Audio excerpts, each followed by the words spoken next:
Hello, hello, you beautiful souls. Welcome back to my podcast and the YouTube channel. I am so happy to be here. My name is Michelle. We talk all things life, love, spirituality, law of attraction, and all of that juicy goodness. We are here for another chapter of my ebook called Navigating Grief and the Unknown. I skipped chapter 3 a while back. I don't know why. I was guided to. As you guys know, I follow my guidance system, my inner knowing, my angels, my guides, the whole shebang, the universe. So I was thinking maybe somebody needed to hear those chapters first, and they're going to hear this one next. This chapter is chapter 3, and it's titled, You Make Your Own Rules. So let's dive right in. Deep breath in through your nose, out through your mouth. Drop your shoulders. Feel into this space and open up those eyes, ears, and hearts. There are no rules when grieving or preparing for a loss. If you feel called to sleep for 2 days straight, you must do it. Don't follow societal rules on when, where, and how to grieve. You make your own rules. You do this by waking up each day and observing your body and your emotions. You don't power through or forget about it. That will only prolong the process and eventually cause illness. Feel it when it surfaces. The way I like to do this is to sit in front of a mirror and watch myself cry. I connect with my pain. I give it space to be there. I remind myself that what I feel is real. I look at my eyes, and it's as if I'm looking into the eyes of a child that is yearning to be seen. The more attention we give this child, the more they feel loved. I practice this as often as I can. Sometimes our pain only needs to be seen and heard by us.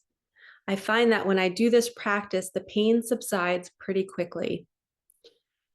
And I just want to add a little something here that I wrote this book not last fall, but the fall before. So it's 1.5 years ago about, and I've learned more about sitting with pain and feeling it. And, when we're speaking to our inner child and when we're seeing him or her, it's almost like I've learned that we should not disconnect the two. We should not see that little child as separate from us. We should see it as it's in us. It is a part of us. So before I used to always see it was outside of me, and now I'm seeing it more as I'm really still talking to Michelle. But it's just a little fragment of myself, a version of myself that holds the pain. So I hope that helps somebody out there. Okay, let's continue on. People will judge your rules and question them, especially people who you wouldn't expect to, which is sad. A lot of times, this is our closest family members. It is your job to listen to your body and follow your nudges. For example, let's say you are at a baby shower after having a miscarriage. All week, you felt fine and ready for the event, but then you get there and you just can't do it. You must leave. There are no rules. No one is restricting you but yourself. You don't have to answer to anyone. People will still judge. This is your lesson. Will you choose your happiness, or will you abandon yourself and choose others? As you continue to consistently choose yourself and your happiness, you will become more empowered. This will slowly break down your deep people-pleasing patterns. You will find a deeper level of self-love and acceptance and self-acceptance. This is all happening due to your loss. Another gift for you from your loved one. I'm smiling.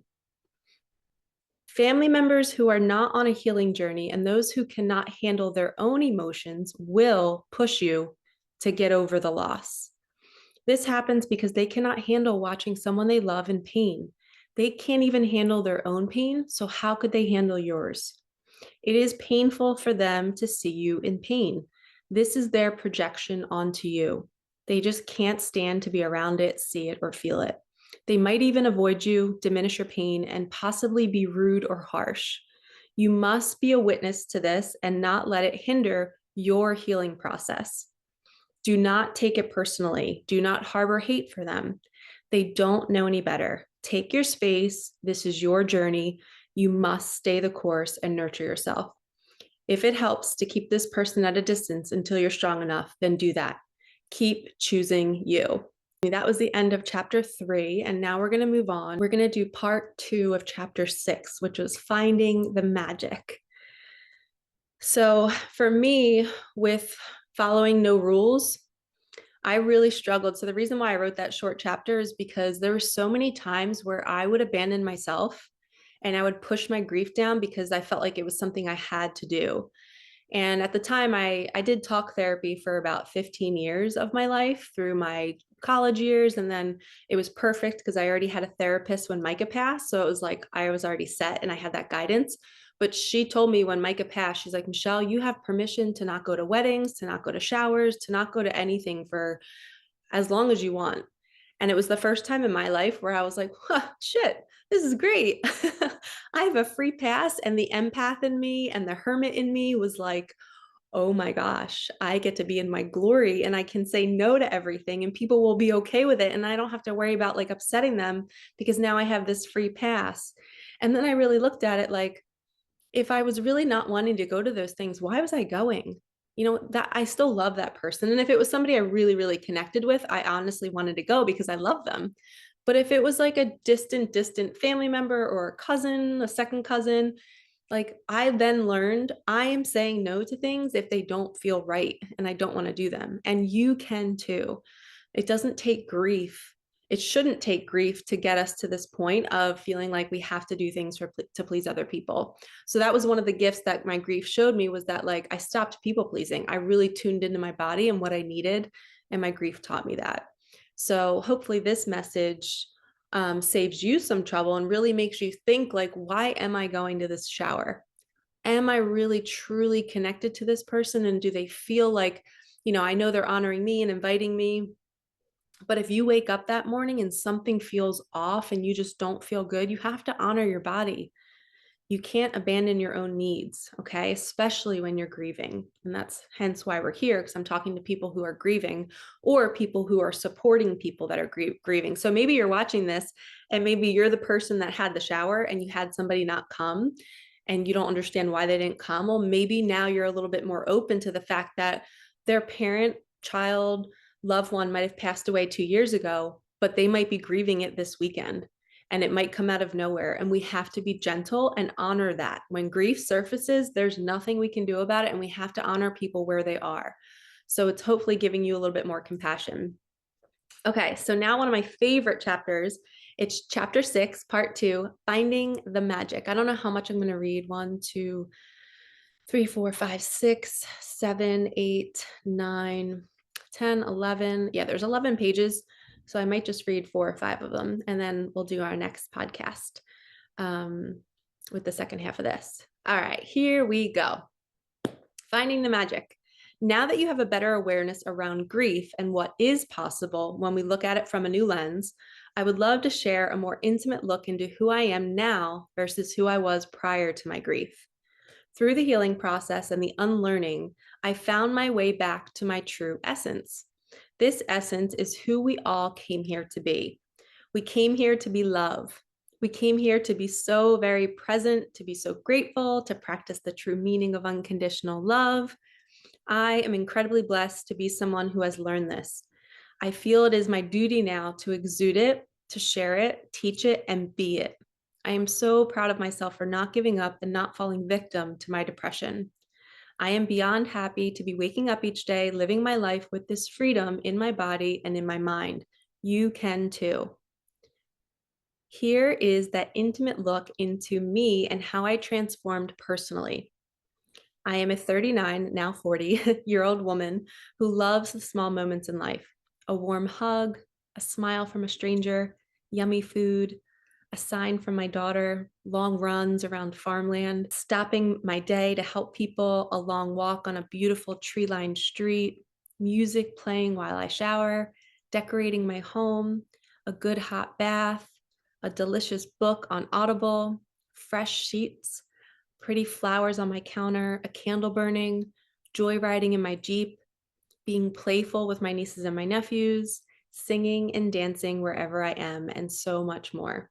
Prior to my grief, I didn't even think to take a joyride or appreciate what was in front of me. I was so distracted in my mind. I was always looking to feed myself with external validation. I wanted to get everywhere so fast. I was always looking to perform in some way. Some of the questions I would ask myself subconsciously was, who can I impress? What place can I go to in order to brag about being there? Who can I do things with to look like I'm having so much fun? What show can I watch to keep me from sitting with my true thoughts? I was so disconnected. I had no idea what the purpose of life was. I was just following societal programming and going along with the crowd. I just didn't know any better, and that is okay. It was all perfect. It is part of growing and evolving spiritually and emotionally. It's nice to see my journey and how far I've come. It actually makes my life richer and more fulfilling to immerse myself in the celebration of who I am becoming. It invites me to fall more in love with myself. Winning. Not only did my grief turn me into a gratitude machine, but it also taught me to value my body. I am now a woman who sees her body as a sacred space. I have strong boundaries around it. I absolutely love to eat healthy. My body is my vehicle in this life, and I want to keep it functioning at its maximum capacity. If I don't, it will scream at me. And one of the many ways I keep it in pristine condition is by drinking celery juice on an empty stomach every morning. Celery juice has immense healing properties. It has been an aid in helping me alleviate my inflammation. I'm not saying it will work for you, but it has helped me with my celiac disease. Since I began drinking celery, I have minimal inflammation, clear skin, great digestion, a healthy metabolism, and so much more. And this plays a huge role in recovering from grief. That was my little side note. Okay, moving on. Everybody's body is so different, so it is super important to find what works for you. When I say my body screams at me, I mean my body will have inflammation everywhere, skin issues, irritability, blurry vision, headaches, depression, and so much more if I consume processed foods. So I make the conscious choice to choose me and my happiness by eating the foods that work best for me. It's not always easy when ice cream, brownies, and gummy bears are staring at me, but I do it anyway because I love myself. Prior to my loss, I knew my body didn't feel good, but I just kept eating the junk anyway. I didn't care enough to change. I would complain and not take action. My awareness was there, but I didn't take action. I didn't take time to interpret the signals my body was sending me. I heard the screams, but just ignored them. Do you want to know what sparked me to finally listen and make changes? Here we go. It was me being sick and tired of being sick and tired. That is when I took action. The first action I took was meal prepping. This immediately changed the chemistry in my body. I was finally able to think happier thoughts because the sugar and processed foods weren't clouding me anymore. The meal prepping gave me structure. It gave me no choice but to eat the food already prepared in the fridge instead of eating snacks while deciding what to eat for dinner. I was huge for that. This small but massive shift in my daily routine changed me forever. The unhealthy food and lack of routine was causing my brain to stay in a depressed, foggy state. Each week, I felt so empowered preparing my meals. I kept it simple and I picked 2 meals and just repeated them all week for lunch and dinner. For breakfast, I would stick to my favorite eggs, spinach, and sausage. This was before I went plant-based. Having that structure transformed my life. I never went back to the depression after that. I was new. Fast forward to now, 10 years later, I no longer meal prep. I have grown into eating intuitively and sticking to whole foods made fresh. I found stability in my body spiritually, emotionally, mentally, and physically through my healing journey. Because of that, I now have food freedom. Another beautiful transition from the old Michelle to the new Michelle was in my career. My daughter brought me my purpose. After she passed, I started sharing my story with all of my high school students. I was a health and PE teacher for 17 years. My loss occurred 7 years into my career. After my loss, I began teaching differently. I started preparing my students for life. I taught them everything that I am sharing with you in this book. I was grateful for my health lessons because they were able to expand in such a beautiful way. I felt so lucky that my curriculum lined up perfectly with what I learned and what I had gone through. It wasn't a coincidence. I was placed in that position for a reason. I was meant to inspire children. It was my calling to share our story. It was therapeutic for me to continuously speak about Micah. My students were so receptive. No one had taught me these lessons in high school, and I suffered because of it. I had to give back and teach this. Prior to my loss, I taught, but I didn't teach with passion.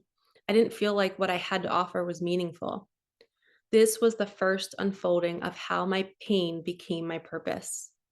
I invite you to open up to the idea that your pain could possibly be your purpose as well. Fast forward to 9 years or 10 years later, I have peeled back another 6 to 7 layers of trying to discover what my deeper calling is. What I am learning is that we never just have one mission. We are called to be of service in so many ways. Your mission is what currently brings you joy and solves a problem for the world. I am beaming with joy with the work I do now. I recently resigned from teaching in a traditional school setting to continue my teachings in a multitude of ways. First one, creating virtual mindfulness programs for 3rd through 12th graders, guided meditations, journaling, exercise, social and emotional learning. And I have the websites listed in this ebook. If you want to click on them to read more, I'll have them in the show box, in the description box below as well. Intuitive healing. I'm a guide and a coach. I'm an intuitive card reader, Reiki level 2 practitioner. I'm a writer, spiritual guide, social media influencer. My mission at this moment is to help people of all ages understand that life is a classroom. People are our teachers and our experiences are our lessons. We are not here to suffer. We are here to grow and to learn how to unconditionally love ourselves and others, never forgetting to sing, dance, play, and laugh along the way, while also finding gratitude for the journey, even when it's difficult. All right, lovies, I feel called to end it there. I will read the second half of Finding the Magic, which starts to talk about all the hearts that my daughter has sent me and all the magic and why it inspired me to create my deck of cards. But all of those experiences, all of those lessons, all of these things that I just can't even believe it. Like looking back, like the type of teacher I was and who I am now and the leaps of faith that I've taken. Like without my loss, I wouldn't have this fuel inside of me. I wouldn't have this content, this knowledge, this wisdom. Like my loss took me to some dark places and I was forced to learn in the dark. I would read books, I would watch YouTube, I would try to figure out what was happening to me as I was spiritually awakening, as I was grieving, and it was never ending. I'm still, even to this day, when I'm filming this right now, I am going through one of the deepest healings that I've ever been through, and it's regarding my past and the abuse in my childhood. And even like I giggle because I wrote this book like a year and a half ago, but I've learned so much more. Like I probably should write another one and expand on everything that's going on right now and how it's just an ever unfolding rose. Like you're constantly just peeling back more layers. And what I want to comfort all of you, if you're going through grief and if you're going through loss or a breakup or whatever it is, it's not all going to get fixed at once. You know, you're not going to wake up one day and all of a sudden it's going to be gone. You're going to wake up each day becoming more free. Each time you release, you're becoming more free. Each time you sit with that inner child in the mirror and you love him or her even more, you're going to find yourself going to the dinner the next night with friends and you're just going to feel more present. You feel like you're there and you're back in your body because all of this grief and trauma and childhood stuff, it takes us away from our soul. We get calloused over and we're not connected again. And my goal, and I know that my channel and my podcast are ways to bring people back to their spirit. I want to bring you back home into your soul. And I know that this happens because when people show up in the world and they don't have that sparkle in their eye, when they read something or experience something, or they have a healing session, or they book me for a card reading, or they're going to a Reiki practitioner and they leave the session and the sparkle is back. That's because you have been tethered back to your soul. You're back in your body. You're out of your head. You're not, focused on what the ego focuses on. You're in your heart. And I know that that's my mission, is to bring people back into their spirit so they can remember who they are, and then they can turn their pain into their purpose, and they can go out and share it. So thank you so much for listening or watching. I cannot wait to film the next one. Thank you so much. Like, comment, subscribe if you're on YouTube, and share if you're on the podcast. Sending you so much love. Peace out.